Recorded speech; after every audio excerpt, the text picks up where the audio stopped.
I have to record. Okay, I was out here terraforming at night. Big mistake. I suddenly have a field full of skellies. I don't even have my new mic plugged in. Ah!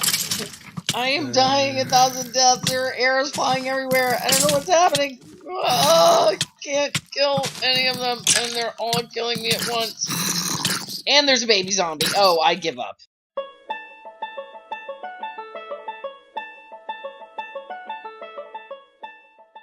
Hello, everybody, and welcome back to episode 4 of Let's Play Minecraft Survival. As you could tell from the intro, I was outside doing some terraforming. And I'll just show you where. Basically, I cut down this area here and filled in some of this area here, although I let it sort of slope gradually down to this pond. Also stuck a couple of torches down there, just because the darkness didn't seem like such a good idea. Oh, and speaking of darkness, I wanted to show you what I found while I was, wandering about the property. Okay, not this, actually. Although this is important, too.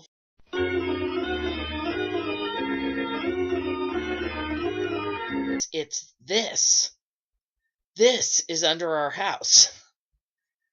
And I did just a wee bit of peeking down in here, and it seems like it goes, oh Lord have mercy, it seems like it goes pretty deep. So we might be able to get our diamonds right here at our house, which would be pretty cool. Let's see. But it also means that we get a lot of, okay, parkour. Woo! Oh, fail. Parkour fail.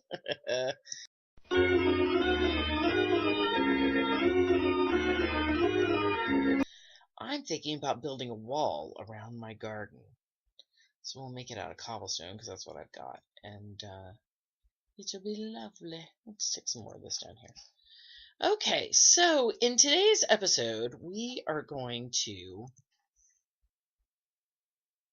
do a little bit of farming, because we're setting up here.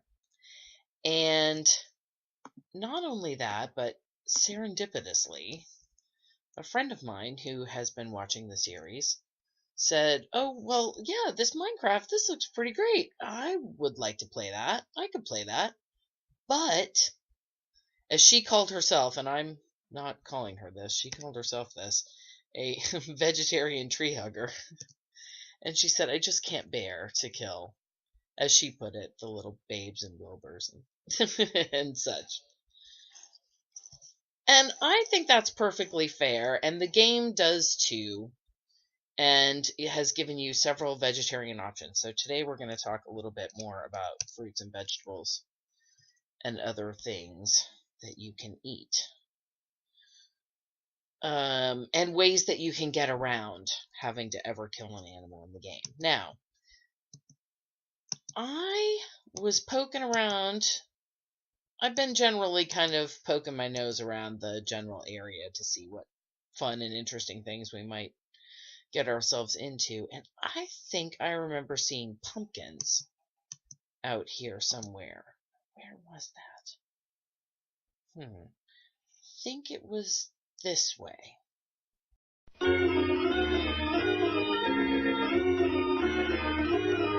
Here we go, pumpkins. I knew I saw pumpkins out here one day. I saved them for you guys. We're gonna get these suckers. They have plenty of uses.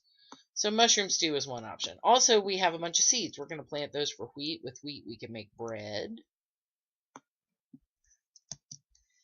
And we're going to have a pumpkin patch. Pumpkins have lots of interesting uses. You can make pumpkin pie out of them, which is another pretty good filling vegetarian treat. You can also combine them with a torch and make a jack-o'-lantern, which puts out a lot of light, actually. Makes good household lighting. And if you wear one on your head, then Endermen can't see you. So there's what I look like, and here's what my view is. But it does work against Endermen, which is nice if you, for some reason, need to kill one. There we go. I think that's the last pumpkin. I'm going to get this off my head. right now. There we go. Shoo! I threw iron for some reason, just in my sheer exuberance. I'm gonna eat some of my, sorry, not vegetarian food. That's what I've got. Now, I was having a chat with another friend about the idea of doing a vegetarian version of Minecraft, and we started talking about some of the difficulties that you might run into. One of which is that if you're going to do anything, dealing with vegetarian, you've got to move quick.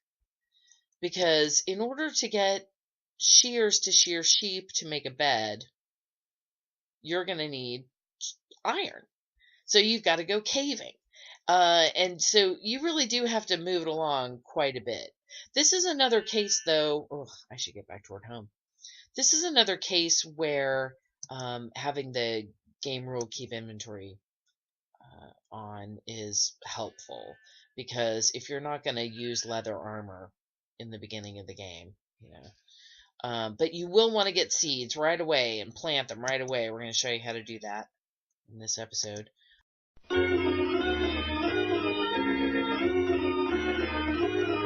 Yeah, we're definitely heading in the right direction. Got to follow the sun, which is good when you're running from monsters and you're thinking, oh God, I got to get there before the sun goes down. Just follow the sun, and it will lead you home. Okay, and around the trunk and up into the house. Yay! We made it. Well, that was the absolute best time for my recording to cut out. Because you didn't miss a thing. I just slept, and now we're back, and all is well. So, yeah, we're going to plant some melons. We're going to plant, if I can ever get down this ladder, we're going to plant some sugar cane, and we're going to plant some wheat. I'm going to go down and get the sugar cane. And then I'm going to go ahead and make a chicken pit, because I'm not actually going to play vegetarian, if you don't mind. I'm going to play the way I normally play.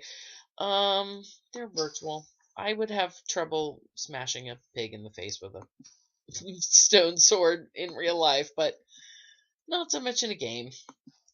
But that isn't to say that I dismiss anybody's concerns about vegetarianism or veganism in Minecraft. I don't at all. And I don't think the game does either. There are some things in the game that are slightly more difficult. Like I said, you'll have to get started early. Plant your gardens early. Go find pumpkins. Go find, chop down a bunch of trees and try to get apples, or at least break their leaves and try to get apples. Really be on the hunt for food, because it's much easier as a carnivore in this game than it is as a vegetarian. You got to get on it quick, and you got to get on your mining quick, unless you're willing to, just make yourself a really good house and hide from the monsters all through the night and not sleep.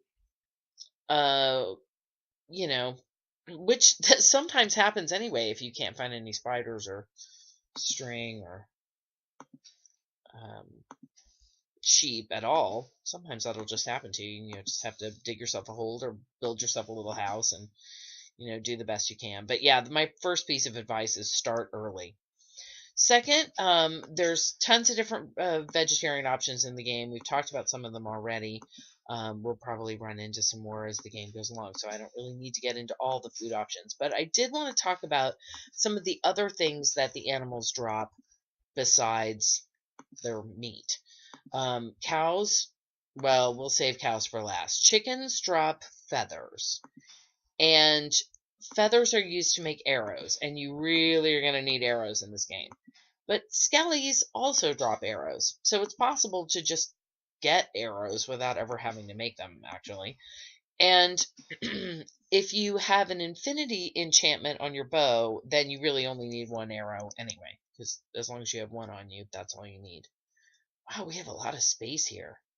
This is great. I feel compelled to spam it with torches, however. Or start building our wall. Okay, we're going to start thinking about our fields here. I want to do I want to keep the animals. I'm sorry, I am going to keep animals. I want to keep the animals as far from the house as possible. So probably this area over here. Let's just start with a quick patch over here. I'm going to talk a little bit about farming, and then I'll get back to the animal drops. So, animal drops, hee hee.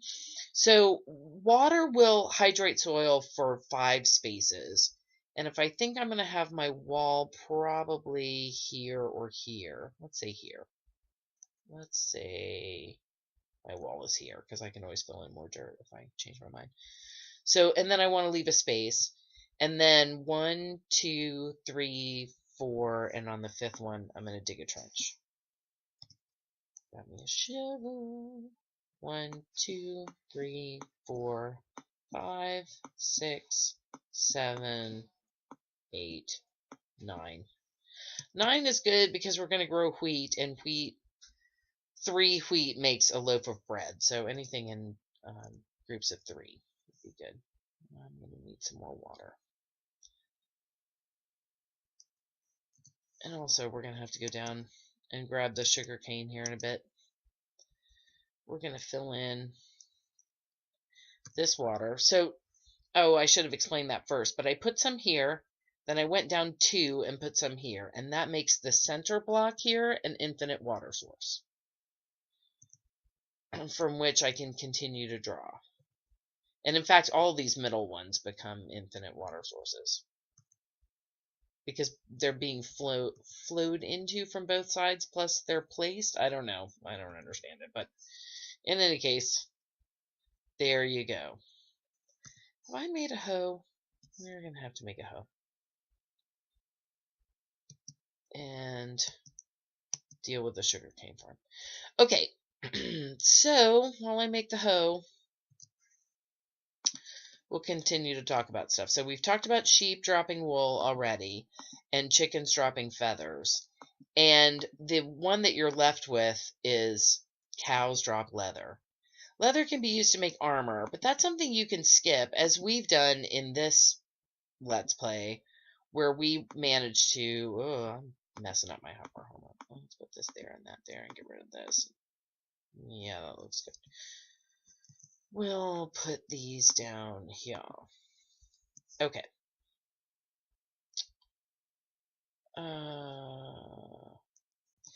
So yeah, you can probably find a way to skip leather armor and go straight to iron, or do as we did with the game rule keep inventory. Maybe you don't even really care if you have that much armor, at least to start. Just take your chances. However, the one thing, and there's a couple of other things leather can be used for, but the one thing you really need are books. And you just are going to have to make books, and a ton of them as well. So I was desperately trying to think of, like, well, how do you get that? There's the trading system with villagers has expanded a lot in the new 1.8 update. But I think that they buy leather. I don't believe they sell you leather. It might be possible one of them sells books. So maybe you could get them that way. You can also find them in villages. And sometimes secret chests in the map, like in abandoned mine shafts or strongholds, will sometimes have leather in them. I don't know how common that is, but I feel like I found leather there before.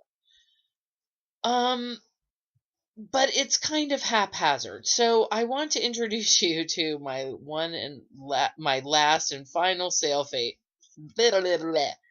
my final failsafe. The one thing that gets me out of everything.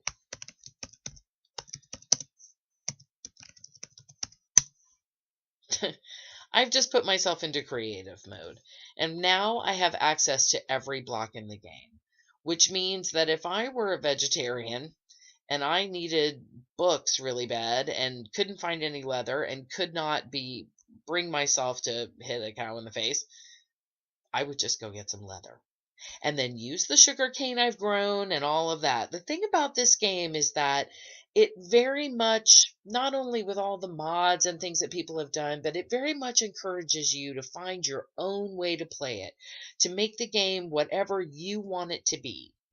And let's see, where do I want to put? I'm going to put wheat on this side. You can make it as difficult, challenging, thrilling, or as low key and relaxed as you feel like. I think there's no mistake that the No Monsters mode is called peaceful, because this game can be very peaceful and just relaxing to play. And however that works for you, whatever settings you want to do. I've kind of shown you this before, but you have a ton of different settings as it is. And then you have these various cheats and things. And I think that it is perfectly reasonable. Yeah, I'm sorry, but that's pretty good. And then hopefully we'll get some potatoes and carrots. In the next episode, we're going to go looking for a village. And maybe if we find one, there will be potatoes and carrots, and I will be happy, and that will be my farm. Next farm we're going to make is a sugarcane farm, and I'm trying to think, let's see, why don't we, sugarcane works slightly differently. It has to be right on the water. I don't really know if I want to put it right here now that I think about it.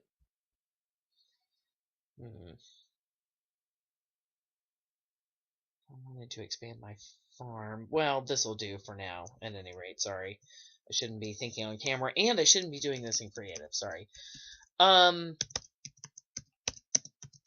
However you want to make the game for you is fine. And the way that I do it is those two main cheats that I talked about, Mob Griefing Falls, which I actually haven't turned on yet. The creepers can still blow things up as it stands right now, because that is a little bit thrilling, and at least for the Let's Play, I kind of wanted to be a little bit more thrilling than I usually do in my more relaxed mode. We'll see how long that lasts before I just get fed up. Yeah, I think that's going to work. Let me go get some water.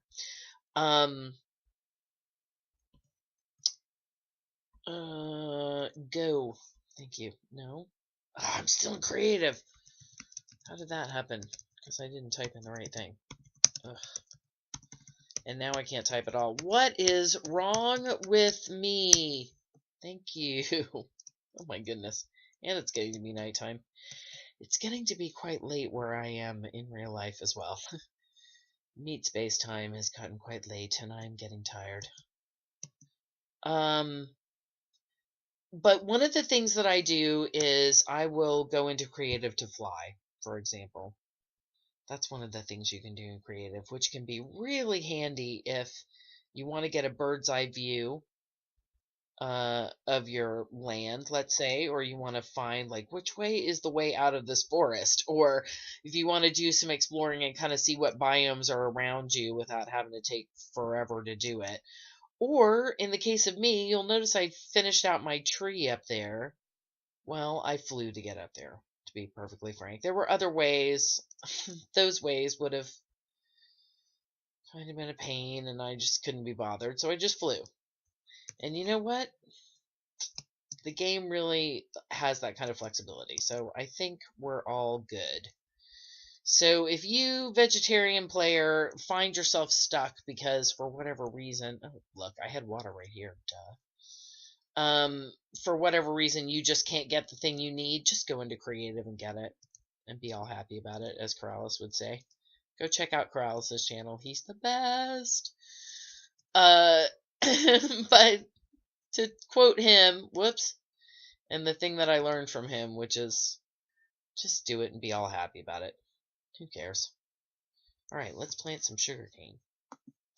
This is great. This is going good. Okay. And then we'll figure out the melon patch.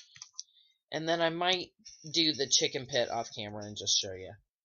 Basically, the deal is that chickens tend to spawn outside of their pens, and they're generally a big pain. We need more. And so I just dig a pit in the ground and put them in there. That's my solution. So here we go. We'll just get a little bit more. We'll have to come back down here and plant again to make it all pretty. Like to get some flowers and stuff. We'll make it look all nice by the time it's all said and done. Right now we just need to survive. Okay. So we'll stick this in here. So yeah, my advice is you absolutely can play vegetarian. There's plenty of food. There's melons, there's pumpkins, there's bread, there's, I don't know how you feel about fish. One of the nice things about the fish is that you don't actually, I should have gotten this while I was down here before, you don't actually kill them. You know what I mean? Like the chickens kind of squawk when you hit them and stuff. I could see where that would be upsetting. But the fish, it just goes ding, and then you have a fish. So you don't have to kill it or clean it or anything. It doesn't flop around or anything like that. So it might be a way to get some protein into your diet because, like I said, the game is sort of weighted toward meat, and that includes fish. Okay, I suspect that we are really running out of time, so I just want to show you real quick how to make the cobblestone walls, and then probably I'll put them in off camera along with the chicken pit. But this is just this recipe here, like so. We're going to take these and put them all around. I'll kind of show you how they go down because they do some cool stuff. Okay, so let's say we start like here. So one post looks like that, and it looks really nice with a torch on top. Like that just makes a nice bit of lighting.